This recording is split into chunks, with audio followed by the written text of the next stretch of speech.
Hello, everyone. Welcome back to Health It's Personal. Hey, Hey. Today we got to talk to Henry. It was amazing. it was really fun. Yeah, it was awesome. He's right in the middle of his senior year of high school. So it was so interesting to talk with him and his experience with anxiety and how he overcame social anxiety in one of the most social moments of your life, you know? For sure. Right? I feel like you should get a medal for that Yeah. or something. Yeah. Totally. He's an awesome artist too. He does some amazing work. Amazing work. He does a ton of portraits. He does fine art. He's going to college next year for graphic design. Yep. Yeah, it's really cool. He got to remind us a lot of what it's like to be in high school at that age, Mhm. going through these struggles. He talks about stress and anxiety and kind of how sometimes we can characterize anxiety as stress or how that manifests. And it just kind of reminded me a lot of, what we went through at that age. Yeah. He talks about the pressures of your senior year. You know what's funny about that is we have this nostalgia around a senior year, right? And all the memories that you have and all the fun things that you do, but there's a lot of pressure. Yeah. Yeah. You get pressure from yourself, from family, from schools, from teachers, friends, who knows, right? Everywhere. Yeah. Feels like it's coming from everywhere, I think. He talks a lot about his social anxiety and overcoming it between his freshman and his senior year. Yeah. That was interesting. I remember in high school, I had the hardest time showing up to football games or hanging out with friends or going to a party because I just built it up so much in my head. He was saying how you just got to do it. You know, you just have to go. And then the next time it won't be so scary. And Yeah. I'm a huge believer in that too. Go for it. Me too. And I don't know how you felt during that time, but I kind of felt like I was on the outside looking in, kind of on the outskirts, kind of, especially when I did go to those sports games or different events. You know, I kind of felt like I was an observer. I didn't really feel like I was there. I didn't belong there. Yeah. Yeah. Yeah, I remember that too. Something else I really loved that Henry talked about was that they did a little car therapy at his school. Oh, yeah. So out in the parking lot, that seems to be a place where people felt comfortable to talk and they just get in the car and just start chatting. I think that's brilliant. What were you guys doing right now at this time of the year as a high school senior? So I actually finished high school early. Doogie. I had a half of a semester of senior year, so it was like literally 2 classes out of 6 until December, and then I was done. So Wow. that made me feel weird about this time of year in my Yeah. senior year, my technical senior Anticlimactic. year. Yeah, and so I was like, do I go back and walk? I didn't, because I felt really awkward going back because I basically hadn't been there. Oh, wow. I was already going to college classes starting around 16, so I poured my energies into that instead. Looking back, it's kind of difficult to imagine what it would have been like to have that normal experience and kind of Mm-hmm. think it would have been Typical, nice. Yeah, because I definitely don't like doing things typically. Yeah, that's interesting. Sean, a little brainiac at college at 16. Did not know that about you. Me neither. Mom, what was your senior year like? I don't know. My senior year was anxiety ridden. Like I didn't have the most support at home, and so Mm-hmm. I didn't know what my next steps were going to be. College didn't even seem like an option for me. So I think I felt Wow. kind of out of place because the school I went to, most people were heading down that track. Yeah. I mean, I did all the typical things, but it felt maybe a little empty Mm-hmm. because I wasn't really sure where I was heading. Going through the motions. Yeah, exactly. It wasn't until I found that motivation, Mm-hmm. to do those things for myself that I felt excited for the next chapter of my life. So I think there was like a lull between my senior year and maybe a couple years after when I actually did go to college. Totally. Well, and you ended up marrying the prom king. Hey. I Whoop, did. Oh my gosh. Yeah, but we didn't meet until 10 years later. Yeah. Really? Mm-hmm. What about you, Luce? I also only had 2 classes. Cool. I had a fitness class, weight training, and I had I don't know, some leftover science or math or something. Okay. So I think I only went to school for half the day, or maybe one class was in the morning and one was in the afternoon. So I did stay the whole day and I just kind of Studied, hang out. studied for the SAT or did whatever, I don't really remember. I mean, McKenna was actually superstarring it. I think Okay. she doesn't remember. I remember that McKenna was superstarring it. So where Sean and I had our roundabout way of finding our path, McKenna was doing all Yeah. the things. She was starting the Yeah. school newspaper. She started Mhm. the first mud run. She played soccer. She played So cool. golf. Oh, golf. We went to golf. Went to state. I had an album out. Yeah. She made a Wow. music video. Yeah. Oh, I think that year when we went to LA for that music awards, Yeah. I had a lot. I was super busy. So even though I had 2 classes, I think maybe in between I was editing the school newspaper. I was starting my cancer mud run. I was like coordinating with the construction people for digging the mud moats Cool. and stuff, and the vendors, and I was playing music on the weekends. And Jeez. so I was really busy, and I feel like I didn't super fit into high school. I feel like I just kind of did my own thing, and being busy really helped save me, because if I felt alone and I didn't have all these things that I was interested in, I would have felt Mhm. confused about my next steps. But because I was so motivated and always really Yeah. driven, On point. was able to find peace in that. Yeah. Rock star, rocking it out. Yeah. So I understand that completely, and that's kind of how I still feel to this day, and that's why I do so many things all at once. yeah, me too. I'm still the same. You are like that, Sean. I know. I think all 3 of us are like that. Yeah, totally. I mean, after we put the podcast out, I took a day off, but I still weeded the whole yard, like Your day off was weeding the yard. Yeah. Like us ripping up the carpeting and like restoring the Yeah, home and, yeah. like, You're like, it's a day off. You're like, all right, I got a free Saturday. Let's get to work. Let's build a fence. Yeah. So I think we all have that in common. And I think that's why we understand each other so well. And also why high school wasn't our peak. Mm-hmm. No. Some people really love high school. Well, I yeah. also did not like college. I like Mm-hmm. real life, Yeah. and Yeah. I knew from a very, very early age that this was going to be my sweet spot from 22 to 100. 102. Oh, well, I plan to live to be 150, but 207. 152. So I feel very glad to have made it on the other side. But that's out of my 25 years, 22 of those were spent in something that I knew wasn't my sweet spot. And that can be a little unsettling. Yeah. Because it's the largest chunk of your life so far. Yeah. But I know that from now on, I'm just gonna feel a lot more confident and comfortable with myself. Like comfortable in your own skin. Exactly. Yeah, high school wasn't my sweet spot either. As you start getting older and older, it's cool because you kind of get to balance, like you said, oh, that was the majority of my life was school, but now you get to start balancing it out, which is cool. That's always fun. Yeah. Something cool that Henry was kind of talking about is tricking your brain.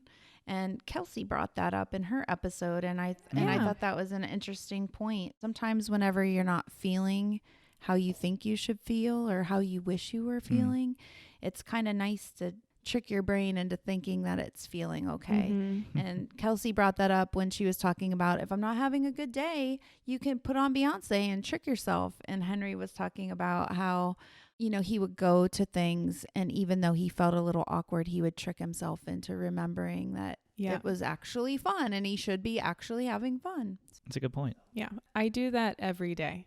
I trick myself every day. I haven't found out yet that I've done it. Shh, don't tell anyone. Don't tell her. Don't tell me. It's a secret.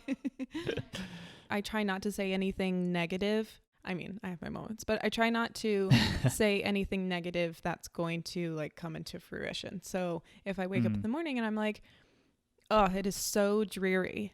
In general, I try not to ever say things like that because it immediately sets my happiness meter down a notch because I'm like, oh, well, it's already starting out a crappy day.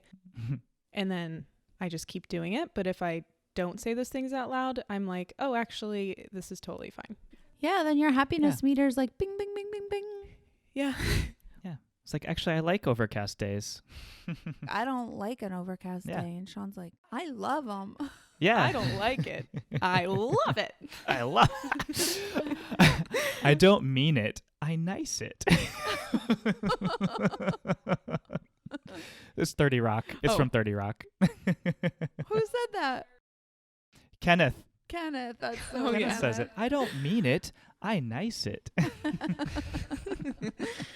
That's awesome. Oh my god. He's like the master of tricking yourself, right? He really is. positive. I know we all could be a bit more like Kenneth. Aw. Well, we enjoyed Henry so much. He has such a good attitude, just like all of our guests. And I think we all were able to reflect on our time in high school, which we never get to do anymore Or you choose not to. or choose not to, and kind of remember what it was like. So it's nice to talk to someone who's right in the middle of it. And I hope you enjoy this episode. So grab a cup of tea and enjoy. Health is understanding what you need, being informed, finding that balance of mental and physical. building yourself a support system. Figuring things out on my own and not letting it hold me back. You do kind of have to advocate for yourself. Because health, it's personal. Hi, Henry. Welcome. Would you mind telling the listeners a little about yourself and your relationship with anxiety? Okay, so pretty much just high school student, senior, trying to make it to college. That's the main thing if it comes to anxiety is when it comes to that, just because I have to worry about keeping grades up and also just because surprisingly senior year relationships tend to like really change up just because everyone has this I'm leaving mindset. Yeah. So what are you wanting to do? So right now I have it, I put graphic design just because I mainly right now have just been doing more fine art stuff like charcoal and painting and everything. I picked graphic design because from like a financial standpoint, because everyone needs graphic designers because I can always explore more fine art options on my own as I'm doing that. So I'm mainly focused on that right now and maybe a little bit of motion design because I want to learn animation. So we'll see what happens. That's really cool. It sounds like you have made a lot of progress and you have a lot of goals for yourself. You're coming into the end of your senior year. Was it always like that for you, or how did things look when you first started high school? It definitely hit more freshman year when you're starting to figure everything out. At the start of senior year, it was still a little stressful, but grade wise, I've been doing a lot better. And dealing with stress and anxiety wise, I've been doing better too. Okay. Because I got better at kind of setting a schedule of when I need to do stuff and setting my own deadlines. When before, it was more of not winging it, but it was just I need to get this done. And then since I didn't set any personal deadlines, it would be the day before, and then I'd be like, oh, I procrastinated all the way till now, and I'd stress, get it done, and then there would be more stuff that I'd have to do because I delayed it. Mm-hmm. So with that, in that kind of way, I've gotten a lot better with it. But also since I'm kind of figuring more out and there's a lot more pressure being put senior year than any of the other years because it's the last year before college, it kind of almost evens it out because there's more pressure, but I know how to deal with it better. And it's been great that you've been able to recognize that you need a schedule to help stay focused, and that not having one can really cause anxiety and stress around schoolwork. Mm-hmm. A common theme that we found while doing this podcast is that there's a lot of stress and anxiety around academics. Do you think that's the main source of your anxiety, or where do you think that stems from? Because I already got accepted to the college I want to go to. Now I'm sure if like I hadn't yet and I was like really fighting to get to this college I want to make it into, it'd be a lot different. But since I've already made it, it's more of like a personal thing where it's just like I want to do good. I want to kind of end the last year of high school like stronger than any of the other years. Yeah, I like that a lot. I know that dealing with anxiety over the course of several years, you can come up with different coping skills. What are some of those that you use when you're at school to kind of relax, put your mind at ease, focus? It's kind of trial and error. So like I would try something and it would either work or not work. And then it's almost kind of built up. Mm-hmm. Along the way. You also kind of see that there's people that you're friends with and you want to work with and to do good. But as you work with them and everything, you realize more that they don't have similar goals as you, or they're not as motivated as you are. Yeah. So when I was surrounding myself with those people, it also lowered my motivations. But no matter what, all these little pieces of work I did throughout the week would develop into the big picture at the end of the week. So you were like taking it in pieces. Mm-hmm. Yeah, kind of like how we learned from Michael Miller in our first episode.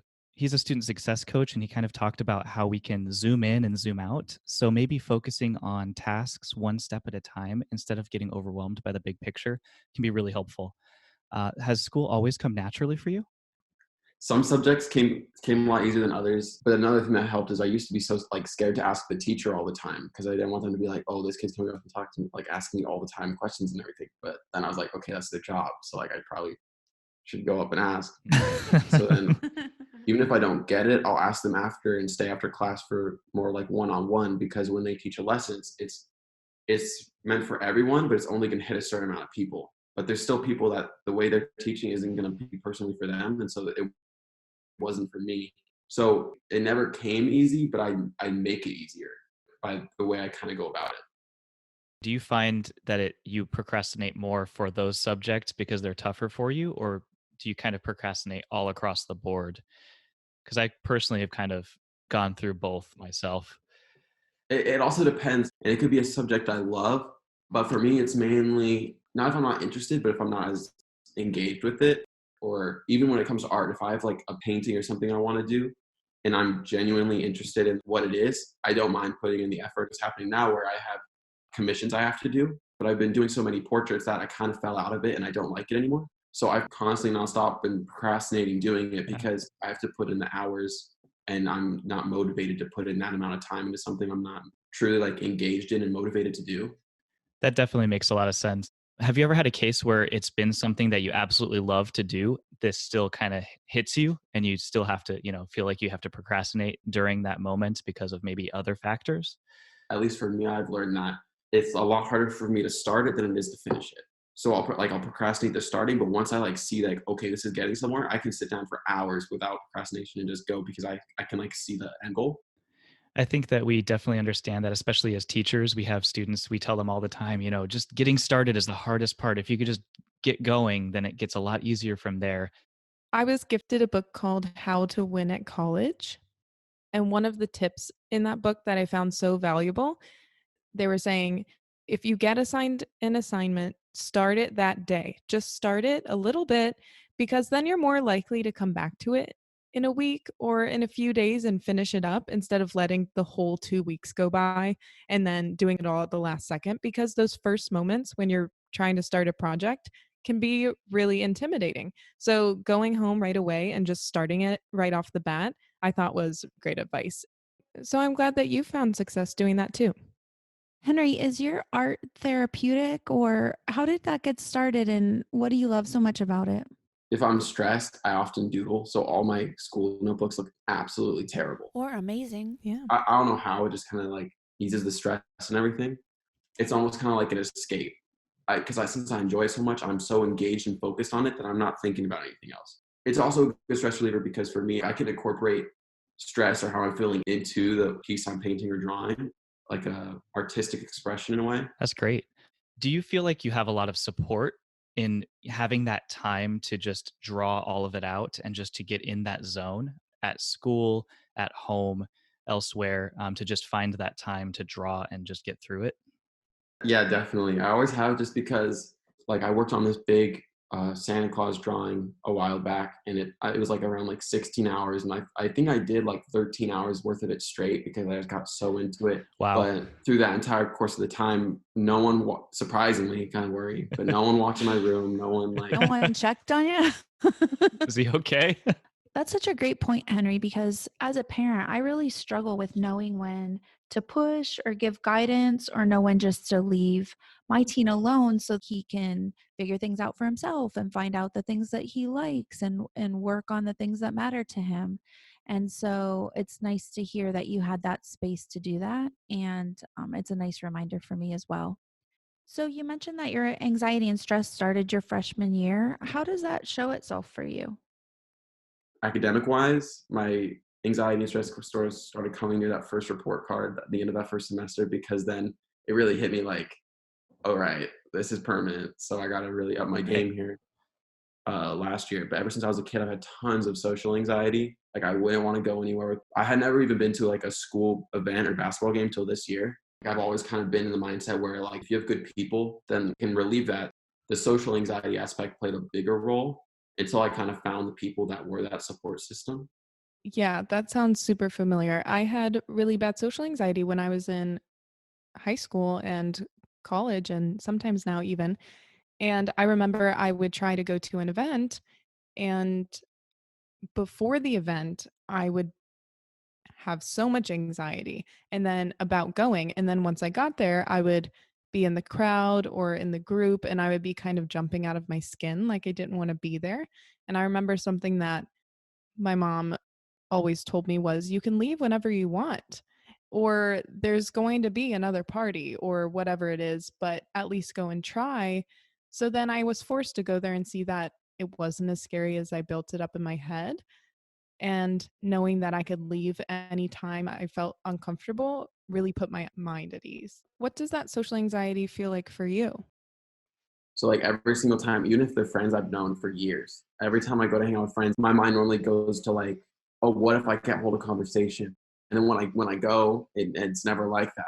If I knew I was going somewhere out to an event with people, or like I went to hang out with some of my friends, and all of a sudden I get there and there's like tons more people there than I thought, then it would make me almost uncomfortable in a way. If I don't get to that first step of like overthinking, then I can kind of calm it down a little bit. That sounds all very relatable and familiar to me. And, for better or worse, I've been through those situations myself so many times, and hopefully that helps you in knowing that other people go through that as well. And I've found that having friends or communicating with friends, whether you're going there or they're coming to your place, just letting them know, listen, there's going to be this many people there. Do you think that would help you if people were just more communicative about these things and just communicated better and said, listen, this is what's going on, and just to, better prepare you? Do you think that would be helpful, I guess? Probably like now I've kind of accepted it where just that's just not how life is, where things aren't always going to go as you plan it, and just kind of take it one step at a time. Sometimes we just have to go with the flow, right? Because life comes at us fast. But it's definitely nice to communicate whenever we can. Do you find that students are usually open to talking about social anxiety or anxiety in general? Or do you think that it's a little bit hard to talk about it because there's such a stigma around it? I feel like the way that people deal with it now is very unique. Like one of the best things that it can happen anywhere, but I don't know why we call it like car therapy in a way, where like That's if really you're cool. hanging out with friends, just like sitting in a simple spot like a car and just talking about it. You're not in like an open environment where everyone can hear what you're saying. You feel more safe because you can just explain it. You can just sit down and just laugh about it and make a joke about it. It kind of relieves it a little bit. There's a lot of buildup, which can also happen a lot because since people seem to be not as open about it, like I even do it where like if I'm talking to someone about it, it can go on for like 30 minutes, an hour. Like it's just because you just have so much that you kind of just build up and then it just keeps going because you feel like you have all this stuff on your chest that you need to be able to just to get out. Hmm. And if it's someone that's really close to you, then you sit there and listen. But then you'll talk to them about it and that opens them up to talk to you about it. And then like 3 hours passes and you're both feeling a lot better, but then you got to go home. That's amazing. So, as we've been talking to some of our guests, I've noticed that they'll say things like, therapy's made a big difference, or exercise, my diet with anxiety. What are the things that you do to make you feel your very best? Recently, I started like exercising more and going to the gym and stuff because if I was really stressed and anxious, you can kind of run it off. And also stress eating and stuff. Before I could see a family size bag of chips and just be like, "Oh, that looks so good," and I would just slap my money on the table. But like now, if I see one, like I feel gross. Like for me, I wanted to be able to like kind of be more fit, and I also wanted to just feel more like energetic and stronger because I felt like tired all the time. My main two things in my life that right now that help me with it at least are exercise and then art. It's almost like meditative. Like I get that nice mindset after, and it just all kind of comes together and plays. So I kind of found over time that it's better to have multiple things because you can almost build up a routine and they all kind of play hand in hand and like affect your overall anxiety and stress. And so I think that's the main reason I've been doing a lot better this year. That's such an amazing point. It takes a lot of different practices, right? And it's not just one thing that makes you feel better. Yeah, I totally agree. I think you have to set small goals throughout your day so that you can have different things to look forward to and do activities that make you happy, make your heart happy, make your brain happy, are nutritious and good for your body. And then naturally, a daily routine will follow. So I think that's really great advice. I'd like to know, Henry, kind of what it was like growing up and learning about anxiety and if you had a strong support system? So I'd say for me, it was like 80% myself and then 20% other people, because I feel like a lot of stuff, at least for me, people could tell me like, oh, this helped me out, or this helped me out, and this helped me out. Or like in general, I feel like when you're trying like desperately to find something, it's like a lot harder to find than if you just let it happen. That's such a great point. And I know that it takes so many years to get to the point that you're at and make such strong progress. So, what do you think you'd say to your younger self to let him know that there's an end in sight? Little Henry. Yeah, little Henry. Um, maybe just almost just like don't let it get in the way. Once I stopped thinking so much about social anxiety and I started getting more out there, that's when I kind of fixed it. All the way up to last year, I was very to myself, sat in the back of the room. I was always like kind of hiding from it. And that kind of kept me from being able to fix it. But then starting last year, I ended up figuring things out on my own and kind of not letting it hold me back. Yeah. Don't get me wrong, that first game I went to, I was sitting in the corner, like I was like super nervous, freaking out. Then when you hang out with friends, you kind of forget about your anxiety. And it's just like, I'm not going to think about what I'm scared of. I'm just going to have a good time. Yeah, that's such great advice, Henry, because you always think about the what ifs. And something my therapist taught me when I was young was, or I mean, I think you taught me this too, Mom. What if it happens? What if the worst happens? Then it happens and then you move on. If you go to a social situation, the worst thing that happens is maybe you embarrass yourself. But at the end of the day, it's not the end of the world. And if that thing happens, then you just handle it and you're going to be okay. It almost sounds kind of like mean, but like no one's paying attention. If the worst what if happens, it's not like everyone. Now there could be situations where everyone in the entire place sees it. Like if you're up on the stage or something. Well, also that's what every movie wants us to believe, like those worst fears, right? Every single time somebody's up on stage and gets embarrassed in a movie, we're like, oh my gosh. Well, and I was just thinking about a couple months ago when I choked on a huge cup of water and spit it all up on myself and on my computer at work. Oh no. And everybody thought I threw up on myself. Oh no. And then I had to walk up to my editor with like a wet shirt and a wet pants. Yeah. And hand her like my work. And those are the things that we think are gonna happen at a party. But it doesn't Just at happen. work. Yeah. Just at work. Yeah. Um, yeah. And I mean, I don't think any of them actually really noticed. No. What if we're thinking about the positive what ifs? So like, what if I go to this party and have a great time? I love that. What if it's the best car ride ever? What if I see a unicorn on the side of the road on the way? Who knows, right? Who knows? Anxiety is thinking, what if I go and spill water all over my pants, when I should be thinking, what if I see a unicorn on the side of the road? This is great. Or what if you meet someone at your office who notices that you spilled water all over your place and they think that's like the greatest thing ever and you become best friends? Who knows? Yeah. And they're like, I did that yesterday. Yeah. No, that would never happen. Or like, what if you're nervous to go into a social situation, Henry, like you were saying, but you know, what if you meet those friends who are going to be your support system for your next 4 years? At least for me, it didn't get easier for me to stop saying the what ifs, and more got easier for me to just say screw it. Yeah. You can't say screw it, Henry. This is PG-13. You mean G? I think G is the cutoff for screw it.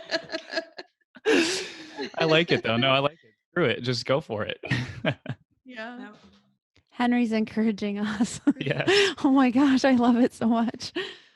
Because social anxiety, all the what ifs are, or just anxiety in general, it seems that all the what ifs are always negative. Oh, what if something's bad? Oh, but what if I make good friends? But what if something's bad? Like it goes, Yeah. like you can think about that positive thing, but you're not focused on the positive thing because you feel like it's unlikely because you're already so nervous to go. Did you feel like it gets easier the more you do it, the more you just go for it? It definitely did for me, because the first time I did it, it would always be really fun at the end, but like just getting there, that got easier. And it still happens today where it's just like I said, I still think like, oh, what if this happens? But I just kind of get past it. It gets easier because if you look back and you're like, okay, all these times I thought it was gonna be bad and it was good, it makes it easier to go again when you think it's gonna be bad. Yeah. I'd have to say just another like personal connection. I made one of my best friends that way because she was always having these parties, these get-togethers, even though she has severe social anxiety. This is kind of how she worked through it, I guess. And she's always having these great parties with all these interesting people. And she kept inviting me and I kept saying no. And so she kept, sending the invites anyways, and she understood, right, my hesitation. And then she finally just said, listen, everyone there understands, at least they understand social anxiety because they're friends with me and my sister. And most of them already have it too. They also have social anxiety. So that kind of got me in the door. And I started going to these parties, these get togethers. And it definitely was easier every time. And I had fun and I kept staying longer. I would stay for a little while, get used to it. And now we're like the closest friends, all of these people and myself. So it's kind of great. And I would have missed out on that if I had not just went for it. I think we've all figured out that going is never as bad as we make it seem, before we actually get there. Yeah. When you are telling yourself that something's going to be really horrible, then you're kind of telling your mind and your body that this is something you need to stay away from. I know something I've been working on over the last few years is just going, because then my mind realizes that it's not a scary thing. So then I feel that anxiety beforehand less and less. I think that's a great point. Like you might get in the habit of staying in. Like, well, it worked well last time when I stayed in and didn't go. So I think it's really important to just build that opposite habit by forcing yourself to go, and every time it gets easier because wow, that was okay last time. And it kind of ties back into that whole procrastination thing too. I feel like there's a strong connection there where just getting started, right? That's the hard part. Just getting your foot in the door, and then it kind of gets easier to stay and hang out. Yeah, I agree. What are some things that you're reading or listening to right now that make you happy or that you're inspired by? Okay, so there's a few things. So one, when I draw for a really long amount of time, just like a nice like acoustic guitar. More simple things help me with my anxiety because it's almost less to think about. And also just motivational talks. Just those simple little things can kind of motivate me to do more or to like just get out there. You know what we're trying to do with this podcast is just really help people know that they're not alone and that there's hope, and that in your big long life, those moments that feel really overwhelming don't last forever. And I think you are a great champion for that. And also taking control and power over your own self. So that was really cool. Thank you. It was great talking with you, Henry. Thank you, Henry. Thanks so much. See you later. Bye. Boy. Thank you, everyone, for listening to this episode of Health It's Personal. Follow us wherever you get your podcasts for bonus episodes and new releases every Wednesday. Please listen, subscribe, engage, and send us topics we can explore that would help you on your journey. Because health, it's personal.